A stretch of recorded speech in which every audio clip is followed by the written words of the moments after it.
Estoy orgullosa de todos mis hijos, declaró solemnemente mi madre, levantando la copa de champán ante toda la familia reunida alrededor de la mesa, excepto del perdedor que está sentado ahí. El silencio que siguió fue ensordecedor. 23 personas me miraron con una mezcla de conmoción y vergüenza, mientras sentía cómo se me iba todo el color de la cara.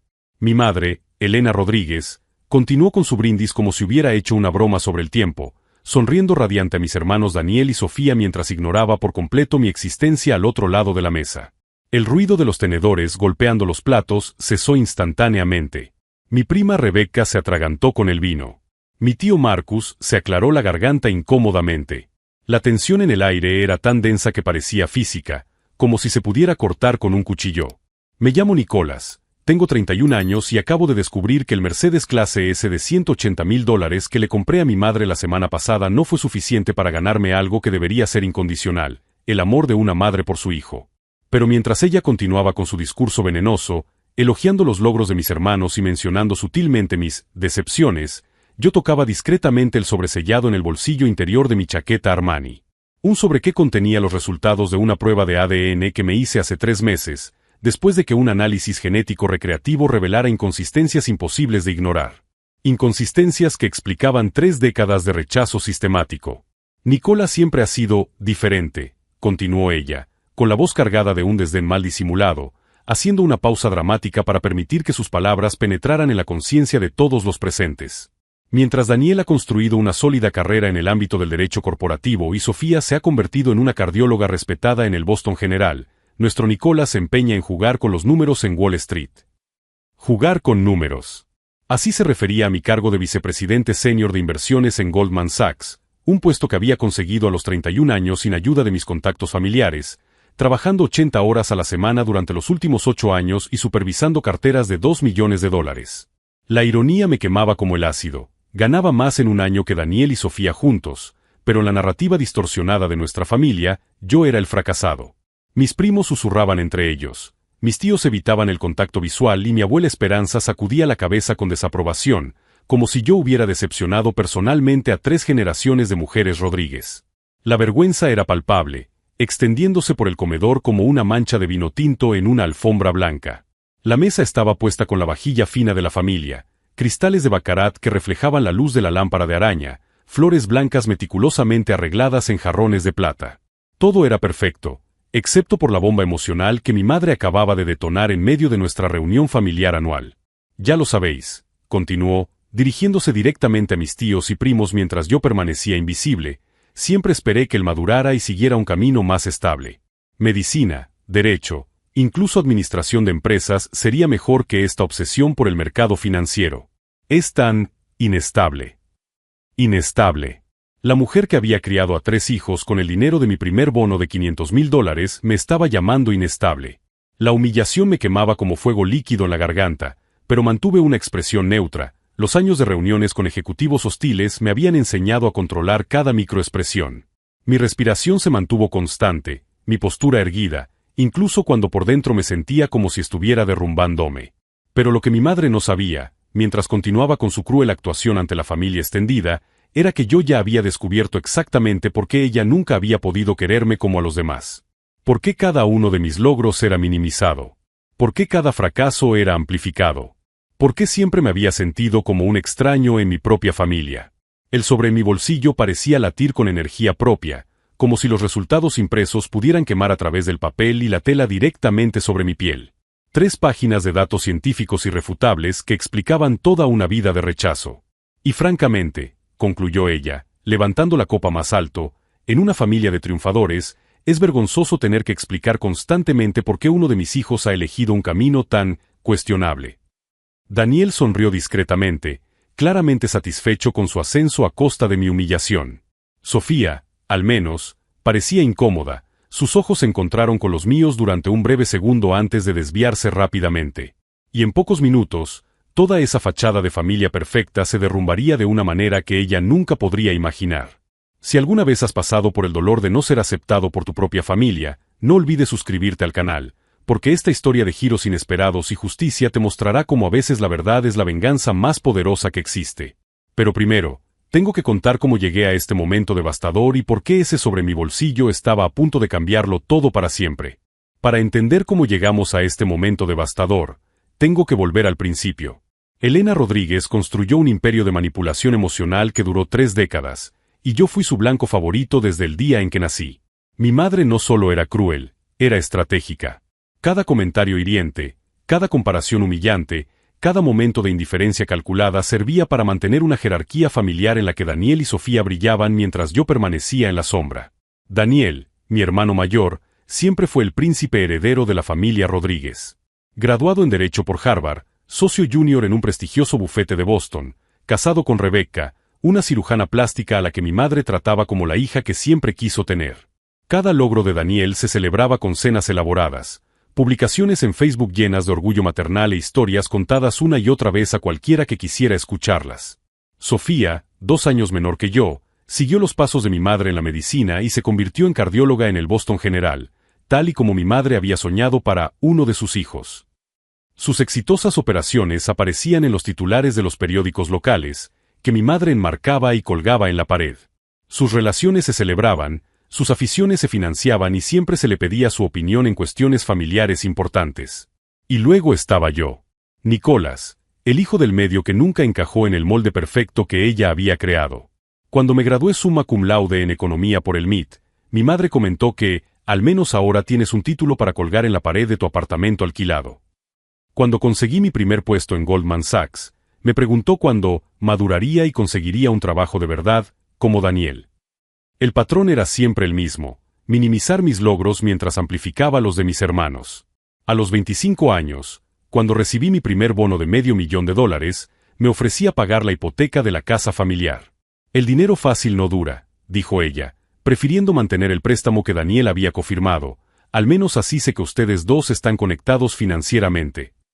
A los 28, cuando me ascendieron a director senior, ella presentó a Daniel como mi hijo abogado, y a Sofía como mi hija médica, en una fiesta, y a mí simplemente como Nicolás también está aquí. El Mercedes clase S de $180,000 que compré la semana pasada fue mi último intento de romper ese ciclo. Elegí específicamente el modelo que ella había admirado en la sala de exposición de Daniel 6 meses antes, comentando que sería maravilloso tener un coche así algún día. Le entregué las llaves en persona el martes, esperando, por primera vez en 3 décadas, ver orgullo genuino en sus ojos. Ver el reconocimiento de que tal vez, por fin, había hecho algo digno de su aprobación. En cambio, ella examinó el coche como un juez evaluando pruebas, caminando a su alrededor con expresión crítica. Es muy llamativo, Nicolás. ¿Qué pensarán los vecinos? ¿Qué estoy tratando de impresionar a alguien con dinero que ni siquiera es mío? El cuchillo emocional siempre encontraba su objetivo con precisión quirúrgica. Además, continuó, pasando el dedo por la pintura como si buscara defectos, los coches así pierden valor muy rápidamente. Daniel siempre dice que las inversiones inteligentes son el sello distintivo de las personas verdaderamente exitosas. A pesar de recibir un regalo que costaba más de lo que muchas personas ganan en 2 años, ella encontró la manera de menospreciarme mientras ensalzaba a Daniel. Pero lo que ella no sabía, mientras criticaba mi gasto impulsivo, era que yo había descubierto el secreto que ella había guardado durante 31 años. La prueba de ADN en mi bolsillo no era solo un papel, era la explicación científica de toda una vida de rechazo inexplicable. Era la prueba de que Elena Rodríguez había mentido a toda la familia, incluido al hombre al que ella me obligó a llamar padre durante toda mi vida. Roberto Rodríguez, el hombre que crecí creyendo que era mi padre, había muerto en un accidente de coche cuando yo tenía 12 años. Un hombre amable que trabajaba en la construcción y que siempre fue cariñoso conmigo en los pocos años que lo conocí. Su muerte dejó a mi madre viuda con 3 hijos, lo que la obligó a trabajar turnos dobles como enfermera para mantenernos. O al menos, esa era la versión de la historia que ella contaba. La verdad, que descubrí a través de registros públicos después de la prueba de ADN, era muy diferente. Roberto Rodríguez había muerto cuando yo solo tenía 2 años, no 12. Los registros de nacimiento mostraban inconsistencias que un niño no cuestionaría, pero que un adulto con acceso a documentos legales podía identificar fácilmente. Mi madre había construido toda una narrativa basada en mentiras, creando una versión romántica de nuestra historia familiar que explicaba su dedicación a los hijos de Roberto, Daniel y Sofía, mientras trataba al hijo problemático con creciente desdén. Lo que ella no esperaba era que ese hijo problemático creciera y se convirtiera en el tipo de persona que verifica los hechos, que analiza los datos, que no acepta inconsistencias sin investigar más a fondo. Mientras ella continuaba con su cruel brindis en la mesa, elogiando a los hijos que realmente llevaban el ADN de Roberto Rodríguez y humillando públicamente al que no lo llevaba, yo calculaba mentalmente cuántas personas en esa sala descubrirían la verdad en los próximos 5 minutos. 23 testigos de una mentira que estaba a punto de estallar de forma espectacular. La única pregunta que quedaba era si ella había contado esa mentira durante tanto tiempo que había empezado a creerla, o si siempre había sabido exactamente por qué nunca había podido amarme como a los demás. En cualquier caso, nuestra familia perfecta estaba a punto de descubrir que las apariencias pueden ser muy, muy engañosas. La humillación continuó durante otros 10 minutos angustiosos. Elena no se conformó con el brindis inicial. Mientras se servían el postre y el café, ella orquestó una verdadera exposición pública de mis fracasos, convirtiendo cada logro profesional en motivo de vergüenza familiar. ¿Sabían que Nicolás gana más dinero en un año que la mayoría de la gente en una década?, preguntó a la mesa, con voz cargada de sarcasmo. Pero no es capaz de mantener una relación más de 6 meses. El dinero no compra la madurez emocional, ¿verdad? Mi prima Rebeca, la esposa de Daniel, se rió nerviosamente mientras sostenía la mano de su marido bajo la mesa. Mis tíos evitaban el contacto visual, claramente incómodos pero sin valor para intervenir. Mi abuela Esperanza sacudió la cabeza con esa expresión de decepción que conocía desde que era niño. Y ese coche ridículamente caro que me regaló, continuó Elena, gesticulando dramáticamente, $190,000. ¿Podéis creerlo? Mientras yo trabajo turnos dobles en el hospital desde hace 20 años para mantener a esta familia, mi hijo cree que puede impresionarme con gastos extravagantes. 180,000, no 190,000, corregí mentalmente, pero mi voz no salió. Es típico de él, intervino Daniel por primera vez, con voz cargada de superioridad fraternal. Siempre intentando compensar con dinero lo que no puede ofrecer emocionalmente. Recuerdo cuando regaló a la familia pagando nuestra hipoteca hace unos años, como si eso borrara el hecho de que nunca está presente en los momentos importantes. La injusticia de esa afirmación me golpeó como un puñetazo en el estómago. Había perdido un fin de semana crucial de trabajo para estar presente en el nacimiento de la hija de Daniel. Cancelé reuniones importantes para asistir a la boda de Sofía. Estuve en cada graduación, en cada celebración familiar, siempre tratando de equilibrar una carrera exigente con el intento desesperado de ser el hijo que ella quería. Pero Daniel tenía razón en una cosa. Siempre había intentado compensar con gestos económicos la frialdad emocional que recibía a cambio. El Mercedes era solo el último y más caro de esos gestos desesperados. Sofía, al menos, parecía genuinamente incómoda con el rumbo de la conversación. «Mamá, quizá deberíamos», comenzó a decir, pero Elena la interrumpió con un gesto impaciente. «Sofía, cariño, no tienes que defender el comportamiento de tu hermano. Sé que han crecido juntos, pero a veces el amor familiar nos ciega ante los patrones destructivos». Elena se volvió hacia mí directamente por primera vez desde que comenzó la cena. «Nicolás, tienes que entender que la familia no es una inversión financiera en la que depositas dinero y esperas obtener un rendimiento emocional». Lo que ella no sabía era que yo había dejado de esperar recompensas emocionales hacía mucho tiempo. Lo que no podía dejar era de intentarlo. Hasta ese momento. Fue entonces cuando mi tío Marcus, el hermano menor de mi madre, finalmente habló.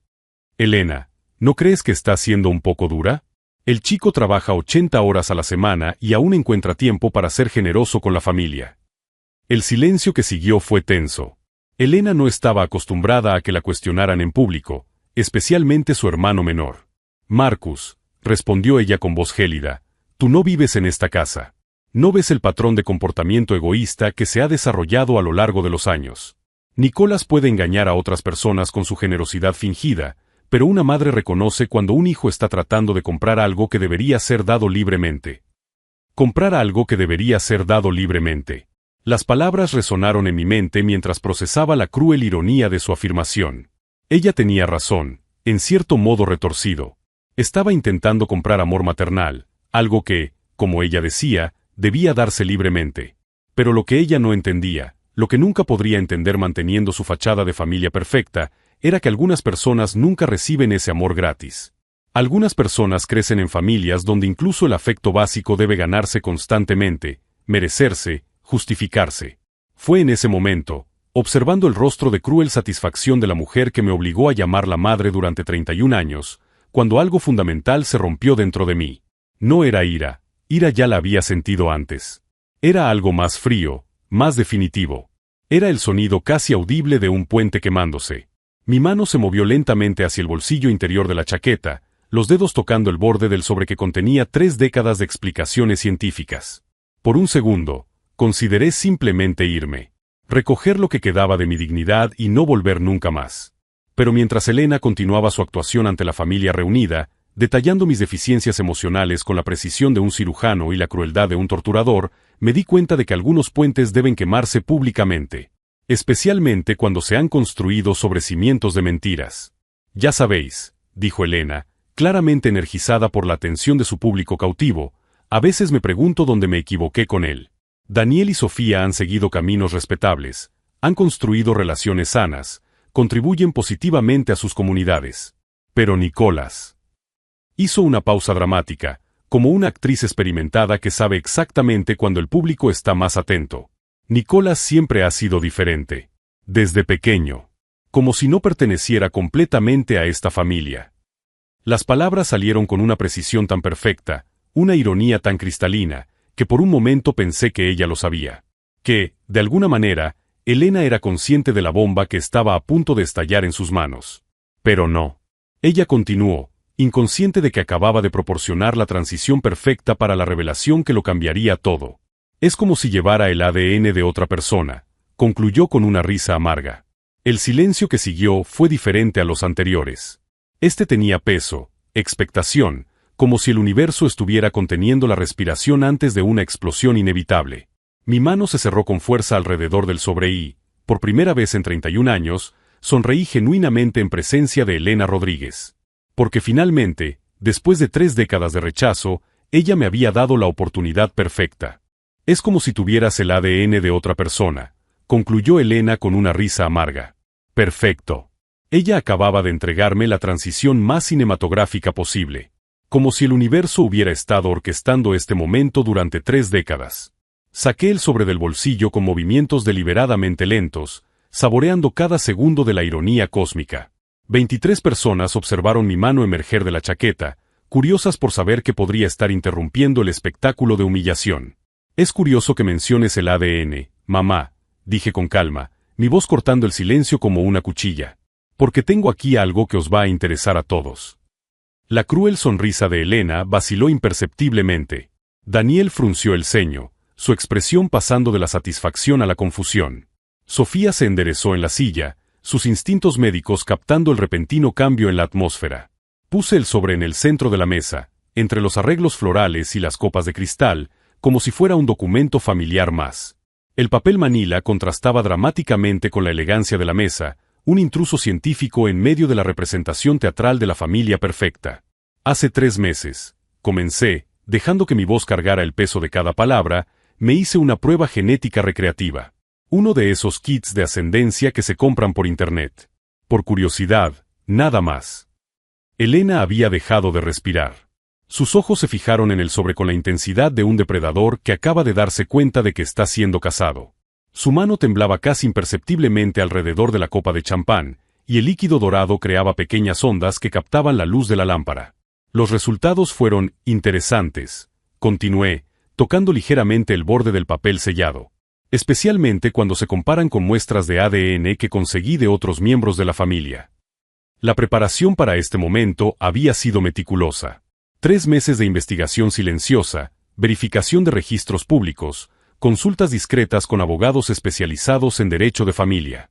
Cada pieza del rompecabezas confirmaba lo que mi corazón siempre había sabido, pero mi mente se había negado a aceptar. Mi tío Marcus se inclinó hacia adelante, genuinamente intrigado por el giro inesperado. Mi prima Rebeca le susurró algo urgente a Daniel, que la hizo callar con un gesto brusco, su máscara de superioridad empezando a resquebrajarse. La tensión en la sala se había vuelto tan densa que parecía tener sustancia física, como el aire antes de una tormenta eléctrica. Ya sabes, Elena, utilicé deliberadamente su nombre de pila por primera vez en décadas, saboreando la sutil conmoción que se dibujó en su rostro. Durante toda mi vida me he preguntado por qué era tan diferente. ¿Por qué Daniel y Sofía recibían amor incondicional mientras yo tenía que ganarme cada migaja de aprobación? Sus manos temblaban visiblemente ahora. Daniel intentó intervenir, con su voz cargada de falsa autoridad fraternal. Nicolás, eso es ridículo. ¿Qué tipo de acusación? Una mirada gélida mía lo hizo retroceder. 31 años de subordinación familiar acababan de terminar en ese segundo. ¿Por qué mis logros siempre se minimizaban? Continué metódicamente, como si estuviera presentando un caso ante un jurado. ¿Por qué mis gestos de generosidad se interpretaban como intentos patéticos de comprar afecto? ¿Por qué, incluso cuando superaba todos los hitos de éxito que una madre debería celebrar, tú encontrabas la manera de convertirlos en decepciones? Sofía murmuró mi nombre en tono de advertencia, pero yo estaba más allá de cualquier interrupción. Había llegado el momento de la verdad y no habría más intentos de preservar la paz familiar a costa de mi cordura. La respuesta estaba aquí mismo. Volví a tocar el sobre, observando cómo todas las personas sentadas a la mesa se inclinaban inconscientemente hacia el documento. En 3 páginas de ciencia irrefutable que explican 3 décadas de trato diferenciado. Elena finalmente encontró su voz, aunque salió como un susurro ronco, cargado de pánico mal disimulado. Nicolás, no lo hagas. No aquí, no así. Piensa en la familia. Pensar en la familia, repetí, dejando escapar una risa amarga. Acabas de humillarme públicamente, me has llamado perdedor delante de toda nuestra familia, has cuestionado cada aspecto de mi vida y mi carácter. Has diseccionado mi existencia como si fuera un espécimen defectuoso. Pero yo no puedo compartir un descubrimiento científico interesante sobre nuestro árbol genealógico. El silencio que siguió fue diferente a todos los anteriores. Este cargaba el peso de la inevitabilidad, como los segundos finales antes de una explosión nuclear. Pude ver en los rostros alrededor de la mesa el reconocimiento gradual de que estábamos a punto de cruzar una línea que nunca más podría cruzarse. Mi abuela Esperanza, que había permanecido en silencio durante toda la cena observando el circo familiar con sus ojos sabios y cansados, finalmente habló con su voz frágil pero firme: ¿qué tipo de prueba, mijo? La pregunta sencilla, cargada de décadas de sabiduría y sospechas no verbalizadas, fue como una llave girando en una cerradura. Esperanza siempre había sido más observadora de lo que nadie imaginaba. Sus 86 años de vida le habían enseñado a leer entre líneas los dramas familiares, y probablemente ella ya sospechaba la verdad desde hacía mucho tiempo. Una prueba de paternidad, abuela, respondí suavemente, utilizando el término cariñoso que ella siempre había preferido, que confirma algo que, en el fondo de nuestro corazón, todos ya sabíamos. La explosión de reacciones fue instantánea y caótica. Daniel saltó de la silla como si le hubieran dado una descarga eléctrica. Esto es ridículo. Estás inventando un drama donde no lo hay. Papá murió cuando eras pequeño, ¿qué más da ahora? Papá murió cuando yo tenía 2 años, Daniel. No 12, como siempre nos ha contado Elena. Mi corrección cayó como una bomba adicional en el centro de la mesa. He comprobado los registros de defunción en el registro civil. Roberto Rodríguez falleció en marzo de 1994, 2 meses antes de mi segundo cumpleaños. No en 2004, como siempre nos ha dicho nuestra querida matriarca. Las inconsistencias de la narrativa familiar, que siempre aceptamos sin cuestionar por respeto y amor filial, comenzaron a encajar como piezas de un macabro rompecabezas. Fechas que nunca tuvieron sentido cuando calculábamos las edades. Recuerdos de la infancia que no encajaban en la cronología oficial. Fotografías en las que yo parecía diferente de las pocas imágenes con Roberto que Elena mantenía estratégicamente expuestas por la casa. Elena estaba ahora visiblemente pálida. Su maquillaje cuidadosamente aplicado ya no lograba disimular el terror en sus rasgos. Sus manos temblaban violentamente mientras intentaba mantener la compostura ante la familia reunida, la máscara de matriarca perfecta desmoronándose en tiempo real. 11 años de mentiras sobre cuando murió nuestro padre. Continué metódicamente, mi voz ganando fuerza con cada revelación. 3 décadas de trato diferenciado que finalmente tienen sentido científico. Y una prueba de ADN que demuestra definitivamente que Roberto Rodríguez no es mi padre biológico. La explosión de conversaciones simultáneas que siguió fue instantánea y ensordecedora. Voces se superponían en español e inglés, preguntas disparadas en todas direcciones como balas perdidas, sillas chirriando mientras la gente se inclinaba para escuchar mejor o se alejaba del epicentro del terremoto familiar. Pero mantuve la mirada fija en Elena, observando cómo su máscara de matriarca perfecta se desintegraba en tiempo real, como un castillo de arena arrastrado por una ola inevitable. Si está siguiendo esta explosiva historia de revelaciones familiares que han sacudido 3 décadas de mentiras, no olvides suscribirte al canal para descubrir cómo algunas verdades científicas tienen el poder de reescribir por completo la historia de una familia. El sobre permanecía intacto en el centro de la mesa, con las esquinas perfectamente alineadas con la precisión obsesiva que había aprendido en años de análisis financiero. Pero su contenido ya había comenzado a transformar irreversiblemente la dinámica de poder que había gobernado nuestra familia durante 3 décadas. Y aún no había revelado la identidad de mi verdadero padre biológico. El caos verbal que siguió a mi revelación duró exactamente 47 segundos antes de que levantara la mano, silenciando instantáneamente toda la mesa. Aún no he terminado, dije con calma, y mi voz cortó el ruido como una cuchilla a través de la seda. Elena estaba ahora completamente pálida, con las manos temblando violentamente alrededor de la copa. Daniel intentó levantarse, pero una mirada mía lo hizo sentarse de nuevo.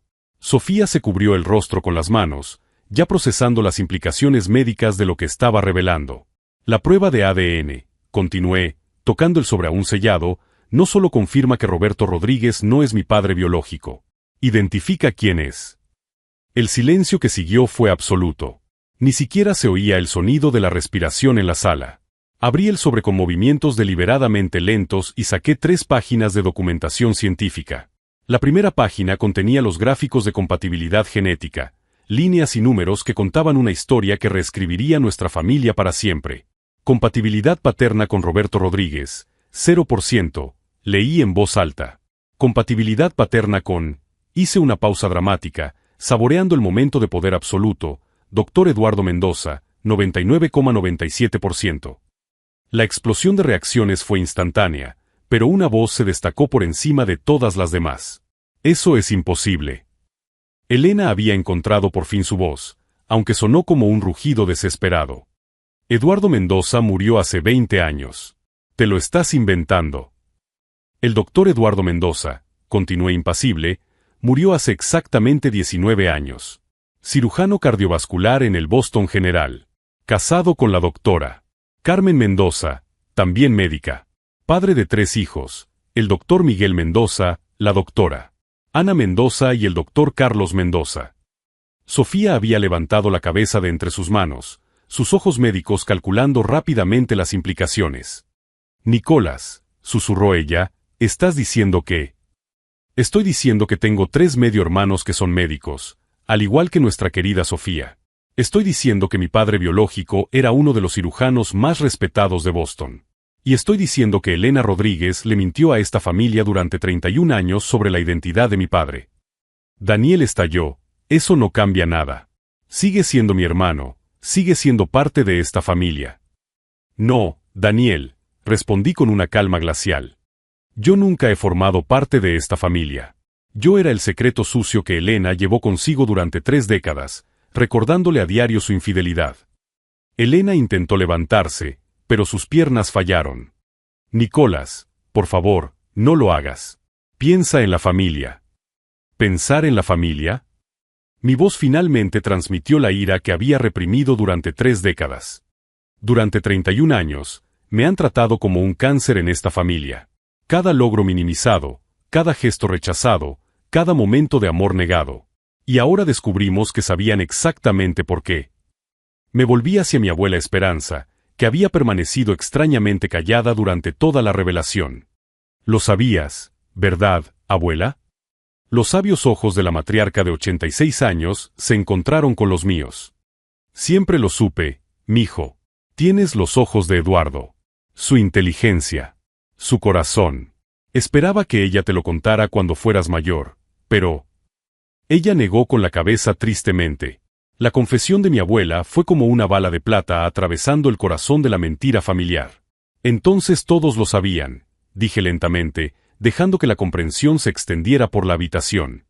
Toda la familia participó en la conspiración para mantenerme en la ignorancia sobre mi propia identidad. No fue así, dijo Elena finalmente, con la voz quebrada. Eduardo, él estaba casado. Cuando descubrí que estaba embarazada, ya se había mudado a otra ciudad. Roberto se ofreció a casarse conmigo, a dar una familia al bebé. Era un buen hombre. Roberto era un buen hombre, asentí. Pero murió cuando yo tenía 2 años.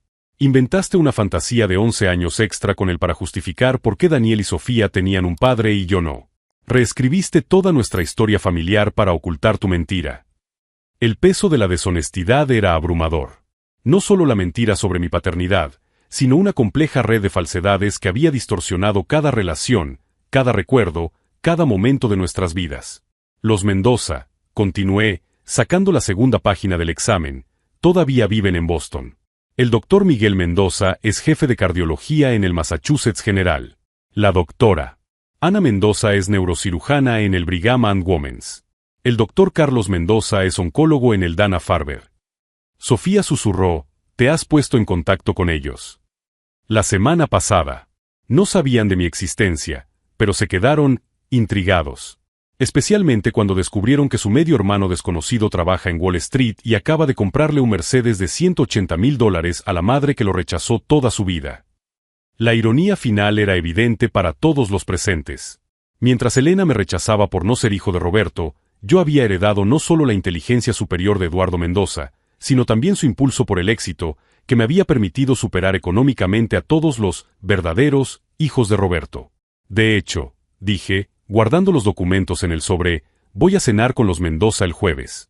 Al parecer, tengo mucho en común con mis verdaderos medio hermanos. Especialmente nuestro amor por los logros académicos y el éxito profesional. Elena había empezado a llorar en silencio, la máscara de matriarca perfecta finalmente se desmoronaba por completo. Pero yo aún no había terminado. Todavía quedaba un último giro que convertiría esta revelación de drama familiar en algo mucho más devastador. La revelación del ADN fue solo el comienzo de la implosión familiar. En los días siguientes, la fachada cuidadosamente construida por Elena Rodríguez se derrumbó como un castillo de naipes en un huracán. Daniel intentó desesperadamente mantener la unidad familiar, organizando reuniones de crisis, en las que Elena alternaba entre negarlo todo y suplicar perdón. Sofía, que era médica, comprendió inmediatamente las implicaciones científicas y comenzó a cuestionar otras inconsistencias en la narrativa familiar que habíamos aceptado ciegamente durante décadas. Pero la destrucción más devastadora vino de una fuente inesperada, mi abuela Esperanza. 3 días después de mi revelación, ella convocó una reunión familiar en la que, a sus 86 años, decidió compartir todos los secretos que había guardado durante décadas por lealtad familiar mal entendida. Eduardo Mendoza era un buen hombre, dijo con su voz frágil pero firme, dirigiéndose directamente a Elena.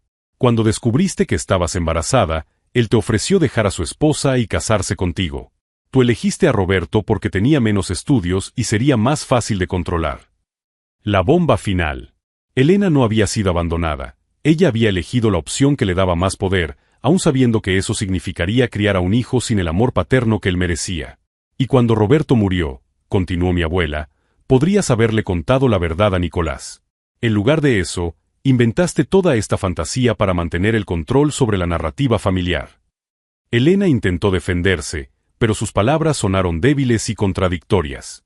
La matriarca que había orquestado 3 décadas de manipulación emocional estaba finalmente siendo desenmascarada por alguien cuya autoridad en la familia era incuestionable.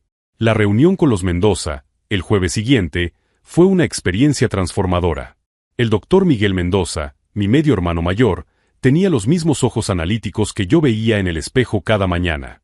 La doctora Ana compartía mi obsesión por la excelencia profesional. El doctor Carlos tenía el mismo sentido del humor seco que siempre me había hecho sentir fuera de lugar en la familia Rodríguez. Tienes el cerebro de papá, me dijo el doctor Miguel durante la cena, examinando los análisis financieros que había traído para mostrar mi trabajo. Él siempre decía que la medicina y las finanzas eran solo diferentes aplicaciones de la misma lógica sistemática. Por primera vez en mi vida, mis éxitos profesionales se celebraban sin reservas, sin comparaciones que me restaran valor, sin insinuaciones de que debería estar haciendo algo más respetable. El Mercedes, irónicamente, se convirtió en el símbolo perfecto de la transformación. Elena había intentado devolverlo, alegando que no podía aceptar un regalo basado en mentiras. Simplemente sonreí y respondí, tienes razón. Este regalo se basó en mentiras. Tus mentiras sobre nuestra familia durante 31 años. Mantuve el coche a mi nombre y lo doné a una organización que ayuda a jóvenes adultos que han crecido fuera del sistema de adopción. Jóvenes que, como yo, crecieron preguntándose por qué no eran amados incondicionalmente. La carta que acompañaba la donación decía simplemente, para aquellos que necesitan recordar que sus orígenes no determinan su destino. Sofía fue la única que mantuvo contacto regular conmigo después de la revelación. Durante una de nuestras conversaciones, ella admitió: siempre supe que mamá te trataba diferente, pero pensé que era porque eras más independiente. Nunca imaginé que había una razón tan cruel detrás de eso. Daniel, como era de esperar, se puso del lado de la lealtad familiar ciega, pero su propia esposa, Rebecca, comenzó a cuestionar la dinámica tóxica que había observado durante años de matrimonio. Tu éxito siempre ha sido real, Nicolás, me dijo ella durante una conversación privada. Elena ha conseguido distorsionar la percepción de todos, pero tus números en Wall Street no mienten. Te has labrado una carrera increíble sin ayuda de nadie. 6 meses después de la revelación, me ascendieron a director general de Goldman Sachs, convirtiéndome en la persona más joven en alcanzar este puesto en la historia de la empresa. La noticia se publicó en el Wall Street Journal, destacando mi trayectoria autodidacta en el mundo de las finanzas. Elena intentó llamarme para felicitarme, como si nada hubiera pasado. Dejé que la llamada pasara al buzón de voz y borré el mensaje sin escucharlo. La verdadera medida de mi transformación llegó durante una reunión familiar de los Mendoza, donde el doctor Carlos contó historias embarazosas de nuestra infancia que yo nunca había conocido. La doctora Ana compartió logros profesionales que comprendía genuinamente y el doctor Miguel me incluyó con naturalidad en las bromas internas de la familia. Por primera vez en mis 31 años, experimenté lo que era tener hermanos que me veían como a un igual, que celebraban mis victorias sin envidia ni reservas, que me ofrecían su apoyo incondicional.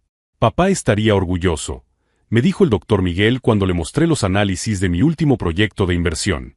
Él siempre creyó que la inteligencia aplicada correctamente podía cambiar el mundo. La lección más poderosa de esta experiencia no fue sobre la venganza o la justicia poética. Fue sobre la autoestima y el valor de exigir el amor que merecemos. Durante 3 décadas, acepté migajas emocionales de alguien incapaz de amarme genuinamente, desperdiciando energía tratando de conquistar algo que nunca estuvo disponible. La revelación del ADN no solo explicó el motivo del rechazo, sino que me liberó de la necesidad de seguir intentándolo. Elena no solo perdió la fachada de familia perfecta, sino también al hijo al que había manipulado durante décadas como fuente de validación a través del rechazo. Daniel y Sofía comenzaron a cuestionar otras dinámicas familiares tóxicas que había normalizado. ¿Y yo? Encontré una familia que me valora por lo que soy, no a pesar de quién soy.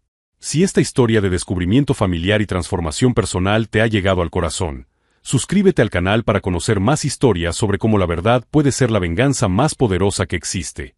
A veces, la mayor victoria no es destruir a quienes nos han hecho daño, sino descubrir que merecíamos algo infinitamente mejor desde el principio.